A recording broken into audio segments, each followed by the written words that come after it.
자, 오늘부터 수열의 합 새로운 단어를 들어가는데 첫째 이제 합의 기호. 자, 이렇게 생기려면 이제 시그마라고 있습니다. 시그마. 그리스 문자에서 나온 거겠죠. 시그마. 이건 이제 합을 나타내는 기호다. 수열의 합을 나타낼 때 이 시그마라는 기호를 쓰는데, 자, 어떻게 쓰는가 하는 걸 우리가 좀 알아야 되겠죠. 예를 들어보겠습니다. 교재에 있는 예를 그대로 한번 가져와 보죠.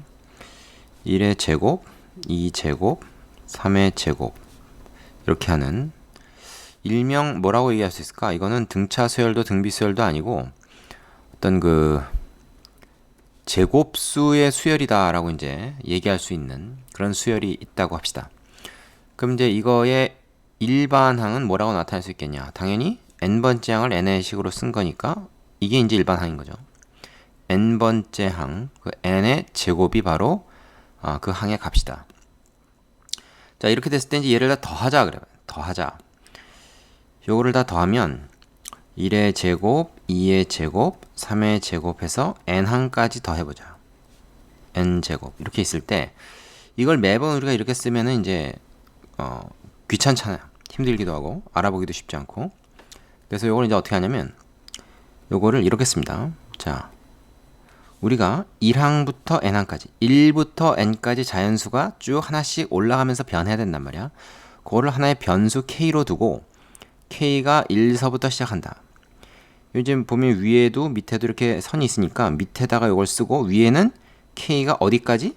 n까지 간다. 그래서 k는 n이 아니라 그냥 n만 씁니다. 왜냐면 뭐가 n까지 가냐 하는 건 밑에 이미 있잖아요. 그죠? k가 1부터 n까지. 그래서 위에는 그냥 n만 써요. 첫째 항, 마지막 항 이렇게 생각할 수 있습니다. 첫 항, 마지막 항 이렇게 생각할 수 있어요. 그 다음에 요 k에 따라서 어떻게 했냐면 자, 이렇게 k의 제곱. 그러면 k가 1일 때는 여기 들어가서 함수처럼 여기 딱 들어가서 1의 제곱이 되는 거죠.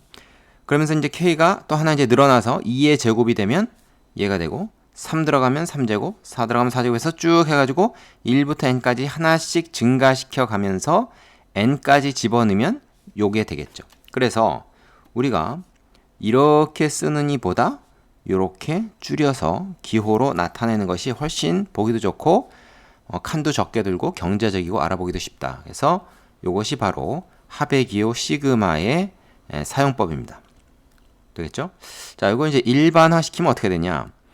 여러분이 k제곱이라고 하는 게 뭔가? k제곱이라고 하는 건요, 이 n제곱, 즉 일반항에서 n 대신에 변수 k를 넣은 거죠.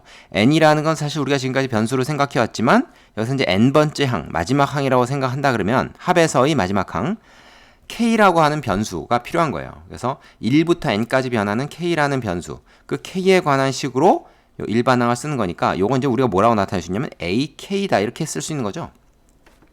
그래서 시그마는 합의 기호는 어떻게 나타내냐? k가 1부터 n까지 ak 이렇게 나타내면 되는 겁니다. 자, 간단하죠? 그러니까 일반항에 따라서 좀 쓰이는 형태는 달라질 수 있겠죠. 정리해 보겠습니다. 자, 수열 A의 첫째 항부터 제 n항까지의 합을 합의 기호 시그마와 일반항 AK. 일반항인데 이제 우리가 요거 K라고 쓴 거죠. n이 아니라, 그죠? 이걸 써서 나타낼 때 어떻게 나타내냐? A1 플러스 A2 플러스 A3 해줘 A의 n까지 합을 나타내면 이렇게 바꿔서 표현할 수가 있다. 이건 이제 표현만 이렇게 하는 거지 여기서 뭐 답을 바로 구해주는 건 아닙니다. 답은 어차피 우리가 따로 계산해서 구해야 돼요. 1에서부터 n까지 AK 이렇게. 자, n이 아니라 k를 쓴 이유는 n이 이제 맨 마지막 항으로서 상수 취급이 되었기 때문에 여기서는 변수 k가 필요했던 것이다 하는 얘기입니다. 자, 그 밑에 내용 잠깐만 읽어볼게요. ak에서 k 대신 다른 문자를 사용하여 나타내어도 같은 수열의 합을 나타낸다. 예를 들어서 k가 1에서부터 n까지 변하는데 ak, 이 k가 변수로 들어왔죠. 근데 이 k라는 변수를 다른 걸로 바꿔도 된다는 거야. i가 1에서부터 n까지 ai, 요거랑 같기만 하면 되는 거죠. s가 1에서부터 n까지 변하는 변수인데 as 다 뭐야? 다 요걸 나타내는 겁니다. 1항부터 n항까지 다 똑같이 요거를 나타내는 개념이에요. 요 세 가지가 다 똑같습니다. 그러니까 변수를 꼭 굳이 k를 안 써도 되는 거죠. k를 안 써도 상관이 없다. 같은 의미만 나타낼 수 있으면 된다. 자, 그 밑에 예를 한번 잠깐 볼게요. 요거는 이제 여러분이 나중에 당연하게 생각할 텐데 처음이니까 익숙하지 않을 것 같아서 좀 예를 가지고 한번 설명을 해보겠습니다. 자, 수열 2, 2의 제곱, 2의 3승, 2의 4승, 이거 뭐예요? 등비수열이죠. 첫째 항 2고 공비가 2인 등비수열인데 이 등비수열의 1항부터 10항까지 합을 시그마를 사용해서 나타내보자. 구하는 게 아닙니다. 그냥 나타내보는 거예요. 표현만 하는 겁니다. 자, 그러면 제 K번째 항은 2의 K승 이렇게 일반항이 나타나겠죠? 우리가 등비수열의 일반항 첫째 항 곱하기 R의 n-1승인데 여기서는 K로 그걸 쓰기로 했으니까 이렇게 되는 거죠. 그래서 K번째 항을 K로 쓴 겁니다. 자, 그래서 여기서 이제 n을 맨 끝항으로 우리가 사용하기 때문에 K를 이용하는 거죠. 그럼 이제 이게 일반항이니까 시그마 뒤에 일반항을 붙여주면 된다는 거예요. 표현은 시그마 뒤에 일반항을 붙여준다. 그래서 2의 1승, 2의 2승 해가지고 2의 10승까지 합은 K가 1부터 10까지 변하는데 2의 K승이 합이다. 이렇게 나타내면 됩니다. 자, 이렇게 긴 걸 이렇게 하나의 식으로 쓰니까 얼마나 간단해. 물론 이것이 어떤 그 값을 의미하는 건데 그 값이 뭔지는 우리가 등비수열의 합 공식으로 구해야 돼요. 그죠? 이걸 구하려면 이제 이런 게 쓰이겠죠. 이렇게 쓰입니다. 첫째 항 공비. 이렇게 해서 우리가 직접 구해야 돼요. 하지만 구하지 않고 그냥 표현만 할 때는 이런 합의 의미를 표현만 할 때는 이게 굉장히 편하겠죠. 왜냐면 일반항에다가 시그마만 딱 붙이면 되니까 몇 항부터 몇 항까지 딱 정의해가지고. 두 번째 수열 2n 플러스 1. 요게 이제 일반항이죠. 이건 뭡니까? 홀수 수열이죠. 첫째 항이 3이고 공차가 2인 등차 수열이다. 이렇게 볼 수도 있겠네. 요거의 첫째 항부터 제 20항까지의 합 S20을 시그마를 사용해서 나타내보면 어떻게 되느냐. 일반항이 2n 플러스 1이니까 요거를 K로 바꿔서 2K 플러스 1이다. 요거를 그대로 시그마 옆에다 갖다 붙여넣기만 하면 된다. 요게 우리가 이제 앞에서 얘기했던 S20이 되는 거예요. A1부터 A20까지 합인 거죠. 그죠? 요게 이제 일반항이 여기다 싹 들어갑니다. 여기 이제 AK인 거죠. 여기 AK. 자, 그 다음에 요러한 수열의 합을 보자. 얘는 뭡니까? 1에서부터 5까지 이제 5개의 항을 더한 건데 이것도 등비수열이죠. 그죠? 공비가 2네요. 첫째 항은 3이 아니라 이번엔 첫째 항이 6입니다. 그죠? K-1이 좀 K니까 첫째 항이 K에다 1 넣어보면 6이고 공비가 2인 등비수열을 자, 시그마를 사용하지 않은 합의 걸로 나타내보자. 그럼 K에다 1 집어넣어서 요거, K에다 2 집어넣어서 이거, 3 집어넣어서 이거, 4 집어넣어서 이거, 5 집어넣어서 이거. 요걸 일일이 그대로 갖다 쓰기만 하면 돼요. 풀어서 써주는 거죠. 풀어서. 값을 구하는 건 아닙니다. 물론 이걸 구하려면 이제 우리가 이걸 직접 다 계산하기보다는 등비수열의 합 공식 같은 걸 이용하겠지. 하지만 어쨌든 표현을 할 때 이렇게 쭉 풀어서 나타낼 수도 있고 보통 요걸 갖다 우리가 이렇게 딱 줄여서 시그마를 이용해서 표현하게 되겠다. 이제 그런 얘기인 겁니다. 자, 여기까지 되시죠? 그래서 시그마는 우리가 편하기 위해서 쓰는 거예요. 표현의 편리함, 간략하게 쓸 수 있으니까 그걸 위해서 쓰는 거고 답을 구해주진 않는다. 단지 표현 방법일 뿐이다. 근데 앞으로는 이제 이걸 굉장히 많이 쓸 겁니다. 그래서 이거를 잘 알아야 되는 거죠. 자, 여기까지 됐죠? 자, 그 다음에 이 시그마의 성질 부분까지 같이 한번 공부해 보겠습니다. 자, 교재에 보면 시그마의 기본 성질이라 그래서 이 네 가지가 정리되어 있는데 사실 이 두 가지는 그냥 하나로 묶어서 우리가 표현할 수가 있어요. K가 1에서부터 N까지 AK 뿔마 BK 이렇게 쓸 수 있는 거죠. 얘가 어떻게 되냐? 얘가 말하자면 이제 이 시그마가 기호가 분배가 되는 겁니다. 이 수학 기호가 그냥 분배가 되는 거예요. 시그마 K가 1에서부터 N까지 AK 그 다음에 시그마 K가 1에서부터 N까지 BK다. 이걸 이제 이렇게 분배시킬 수 있다. 플러스 마이너스 두 가지다. 자, 주의할 거는 뭡니까? 주의할 거는 이 곱이나 몫에 대해서는 분배가 안 돼요. 그러니까 이거 오해하지 말아야 됩니다. 이렇게 만약에 돼 있다. 그럼 이걸 갖다가 분배해가지고 말이야. 시그마 AK 곱하기 시그마 BK. 물론 여기 이제 K가 1부터 N까지. K가 1부터 N까지. 이렇게 돼 있겠죠? 이렇게 하는 것이 불가능하다. 이거는 같지 않다. 하는 겁니다. 주의하세요. 덧셈, 뺄셈에 대해서만 분배가 되고 곱셈, 나눗셈은 분배가 되지 않는다. 요거를 좀 주의해야 되겠습니다. 자, 세 번째 성질은 뭐냐? 여기 CAK는 C 곱하기 시그마 AK다. 이 뭐야? 말하자면 이런 거죠. 이 AK라고 하는 일반항 앞에 곱해져 있는 상수 C는 밖으로 튀어나올 수 있다. 얘가 밖으로 나올 수 있다. 밖이라는 거는 이 시그마 바깥으로 나올 수 있다 하는 겁니다. 자, 요거 이제 왜 이렇게 되는가 하는 건 좀 이따가 밑에 증명을 한번 해볼게요. 일단 이렇다는 것만 알고 곱해져 있는 상수는 시그마 밖으로 아예 나갈 수 있다. 그 다음에 4번을 보면 시그마 K가 1부터 N까지 C는 CN이다. 자, 이건 뭐냐? 여기 보면 일반항이 있어야 할 자리에 K에 관한 식이 없고 그냥 상수 C만 있죠. 이럴 때는 그냥 C가 N번 더해진 것이다 하는 얘기입니다. 자, 요거는 당연한 얘기예요. 이건 당연한 얘기입니다. 왜 이렇게 되는가 하는 것이 증명이 교재에도 나와 있습니다. 자, 별로 어렵지 않으니까 그걸 그냥 살펴보는 걸로 설명을 대신하도록 하죠. 자, 잠깐 내려보겠습니다. 시그마 기본 성질의 증명 첫 번째는 분배가 가능하다. 덧셈펠셈에서 분배가 가능하다는 건데, 지금 보세요. AK 뿔마 BK라는 게 이제 만약에 일반항이다. 요게 이제 하나의 새로운, 어떻게 된 거예요? 새로운 그 수열이라고 볼 수 있는 거죠. 두 수열을 합한 새로운 수열이라고 볼 수 있는 건데, C라는 수열을 갖다가 이 A, B 두 개로 만약에 갈릴 수 있다 그러면, 합이나 차로 갈릴 수 있다 그러면, 그걸 각각으로 이렇게 분배해서 더해도 된다. 실제로 한번 해보겠습니다. 자, K가 1부터 N까지 변하면서 여기다 하나씩 집어넣어 보죠. K가 1일 때는 뭐예요? 이건 A1, B1의 합이죠. A1, B1. 그죠? 그러니까 이게 C1인 거야, 이게. 그지? 이게 C1. 그 다음에 K가 2일 때는 C2. C2가 뭐야? A2, B2겠죠. 그거에 더하기. 혹은 뭐 이게 마이너스일 때는 마이너스. 이런 식으로 해가지고 CN까지 쭉 써보면 이렇게 되는데, 어차피 합이니까 요 앞에 있는 것들만 싹 모아가지고 따로 쭉 더한 거. 그죠? 그 다음에 뒤에 거, B만 모아서 싹 더한 거. 이걸 따로따로 계산해가지고 더하거나 아니면 B 앞에 마이너스가 있을 때는 저 마이너스를 묶어서 전체를 만약 더한 걸 빼도 결과는 이렇게 계산하나 이렇게 계산하나 마찬가지겠죠. 그죠? 결과는 마찬가지야. 근데 얘가 바로 뭡니까? 얘가 이게 되는 거고요. 그죠? A의 합. A라는 수열의 합이죠. 얘가 B라는 수열의 합이다.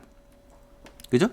그래서 결국 결론적으로 어떻게 된 거야? 이게 다 똑같은 거니까 시그마를 이렇게 두 개로 분배해서 따로따로 합을 계산해 갖고 더해도 각각의 항을 더해서 그거를 다시 전체 수열의 합을 구하는 것과 다르지 않다 하는 거죠. 이건 이제 이 원리를 생각하면 당연한 거죠. 그죠? 만약에 이게 항이 3개가 돼도 마찬가지죠. A, B, C 3개의 수열의 합이 있다 그러면 그 어떻게? 시그마를 여기도 붙이고 여기도 붙이고 여기도 붙이고 뭐 3개를 갖다가 붙이는 것도 가능하겠죠. 자, 그 다음에 두 번째 상수가 곱해져 있을 때, 그래서 여기도 K 대신에 1, 2, 3 한번 쭉 넣어보자. 이거 쭉 넣어보면은 CA1, CA2, CA3 해가지고 쭉 해갖고 CAN까지 합이겠죠. 그러면 여기 뭐야? C는 그냥 다 각 항에 곱해져 있단 말이야. 그럼 이 C를 가지고 어떻게 해요? 다 앞으로 쭉 묶어서 인수분해 하듯이 묶어가지고 공통인수로 뽑아버리면은 A1에서 AN까지 합이니까 바로 얘가 되는 거죠. 시그마 K가 1에서 N까지 AK 합. 자, 그리고 앞에 C가 곱해져 있는 거니까 결론적으로 어떻게 된 거예요? 지금 보니까 얘가 마치 밖으로 이렇게 빠져나와서 곱해진 것 같은 그런 효과가 있는 거죠. 자, 그러니까 이 안에 있는 게 많이 복잡할 때 곱해져 있는 건 밖으로 빼서 따로 나중에 합을 다 구한 다음에 한 번에 곱해주는 게 좋겠다. 되겠습니까? 자, 3번하고 2번 헷갈리지 말아야 되는데 3번은 여기에 그 K에 관한 식이 없는 거예요. 2번은 K에 관한 식이 있는 거고 이거 구분을 잘해야 됩니다. 이거 두 개 구분 잘하세요. 자, 그 3번 같은 경우에는 K가 1에서부터 N까지 변할 때 K에 관한 식이 없기 때문에 그냥 C가 더해집니다. K가 뭐 1이 됐든 2가 됐든 무조건 C만 더해지는 거야. 그래서 C 더하기 C 더하기 C 더해가지고 C가 K가 1에서부터 N까지 쭉 N번 변하면서 C만 더해지는 거니까 CN이 되는 거지. 자, 그래서 이건 어떻게 생각하면 되나요? 자, 알겠어요? 그래서 C가 N개 있으니까 그냥 C 곱하기 N이다. 하는 거죠. 이 두 개가 곱해지는 걸로 볼 수 있어요. 이 두 개가 이렇게 곱해진다. 그죠? 자, 구분 잘해야 됩니다. 2번하고 3번 구분 잘해야 돼요. 자, 그 밑에 주의라고 되어 있는 거 하나만 보고 마치겠습니다. 시그마 K가 1에서부터 10까지 X, 요거는 1에서부터 10까지 더하라는 뜻이 아니다. 왜 아니냐? 여기 K가 없잖아요. 그러니까 X는 우리가 변수라고 생각하면 안 되고요. 그냥 C처럼 상수라고 생각해야 돼요. 그래서 얘는 그냥 뭡니까? X만 10번 더해진 거다. K에 관한 식이 아니기 때문에 그렇습니다. 만약에 이게 K가 아니라 X면 X가 1에서부터 10까지 변하니까 이게 맞겠죠. 1에서부터 10까지 합인데 지금 이 경우는 변수는 K고 여기 옆에 있는 건 X니까 K가 1에서부터 10까지 변하더라도 더해지는 건 K에 관한 게 아니라 그냥 X만 10개 더해져서 이렇게 우리가 사용해야 된다. 3번에 해당되는 개념인 거죠. 그죠? 이걸 주의해야 되겠다 하는 겁니다. 자, 일단 여기까지 마무리하고요. 자, 합의 기호 시그마의 그 사용을 좀 더 세밀하게 살펴보겠습니다. 자, 여기 보면은 A4, A5, A6 해가지고 A10까지 지금 뭐야? A라는 수열의 제4항부터 10항까지 총 몇 개입니까? 7개 항의 합을 지금 표현하고 있죠. 자, 이걸 시그마를 이용해서 표현하면 어떻게 되겠는가 하는 건데, 우리가 K라고 하는 변수를 자, 1에서부터라고 보통 쓰겠지만 이런 경우에는 꼭 1부터 시작하는 게 아니죠. 4항부터 시작하니까 4부터 10까지 변한다. 이렇게 쓰는 게 필요하겠습니다. 4부터 10까지 K가 변해. 4, 5, 6, 7, 8, 9, 10 변하면서 AK를 다 더한다. 이렇게 이제 표현하면 되겠지. 그죠? 그럼 요게 바로 이거를 그냥 의미하는 거다. 그러니까 시작하는 그 항이 굳이 꼭 1이어야 될 필요가 없다. 이제 그런 얘기죠. 끝항은 뭐 여기다 맞춰주면 되는 거고. 자, 근데 이제 우리가 이거를 또 이렇게도 표현할 수 있겠다. 뭐냐? 굳이 1에서부터 시작하는 걸로 만약 이걸 쓰고 싶다 그러면 이거에서 1에서부터 10항, 1항부터 10항까지 합해서 1항부터 3항까지 합을 뺀 걸로 나타낼 수 있다. 뭐 이렇게 쓸 수 있겠죠. 그죠? 이게 이제 바로 뭐냐면 S10에서 S3을 빼가지고 4항에서 10항까지 7개 항의 합을 이렇게 표현할 수 있다는 거죠. 자, 그래서 표현은 이렇게 하겠지만 우리가 1항부터 시작하는 걸로 표현을 바꿔서 쓸 수도 있다. 그럼 1항부터 시작하는 걸로 바꿔 쓰는 이유는 뭐냐? 근데 뒤에 보면 이제 이게 공식이 있어요. 이 공식이 대부분 1서부터 시작합니다. 1항부터 시작하는 걸로 우리가 공식을 주로 만들어 놨기 때문에 그걸 이용하기 위해서 얘를 이렇게 바꿔서 쓰게 되는 경우가 종종 있다는 거죠. 정리하겠습니다. 자, n번째 항부터 am부터 an까지 요 합을 나타내려 그러면은 m부터 시작해서 n까지 변수 k를 변화시켜줘 가면서 ak를 합해주면 된다. 요것을 일반화시키면 이렇게 된 건데 지금 요거를 이제 바꿔서 표현하면 즉 첫 항부터 합으로 표현을 하면 첫 항부터 n번째 항까지 합해서 우리가 n-1번째 항까지 합을 빼면 그죠?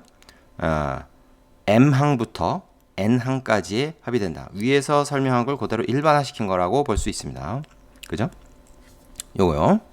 자, 요거 이제 문자로 한 게 좀 이해가 받아들이기가 좀 이렇게 쉽지 않으면은 이 구체적인 숫자로 한 게 좀 생각하기 쉬울 겁니다. 자, 그다음에 한 가지 더 살펴보자 그러면은 이런 게 있어요. 시그마 AK와 AN과의 관계. 그런데 이건 뭐 사실 어려운 게 아닙니다. 뭐냐면 1항부터 n항까지 AK의 합. 그래서 요거는 SN이죠. 그죠? A1부터 AN까지 합이니까. 근데 만약 끝항이 n항이 아니고 n-1번째 항이면 어떻게 될까? K가 1에서부터 n-1까지 AK다. 그러면 A1서부터 AN-1까지 합이니까 우리는 이걸 SN-1이라고 얘기할 수가 있겠죠. 그러면 당연히 얘하고 얘가 이게 있으면 우리가 앞에서 뭐가 있어요? 합과 일반항 사이의 관계. 그래서 여기서 이걸 빼면은 AN이 나오잖아요. 맨 마지막 번째 항이라고 볼 수 있는 거죠. 그래서 이걸 시그마로 표현하면 이렇게 된다는 거예요. 그래서 우리가 얘를 보고 이게가 이거를 의미하는 거구나 하는 거를 여기서 바로 찾아낼 수 있어야 됩니다. 굳이 이걸로 표현을 바꿔보지 않더라도 이걸 보고 찾아야 될 수가 있는 거예요. 되겠죠? 자, 요까지 내용 정리가 됐으면은 그 다음에 나오는 개념 확인 코너에 있는 문제를 가지고 여러분 연습을 꼭 하고 넘어가야 됩니다. 바로 뒤로 넘어가면 안 되고요. 일시정지 하시고 개념 확인 코너 문제 연습 다 해보고 나서 필수 예제로 넘어가시기 바랍니다.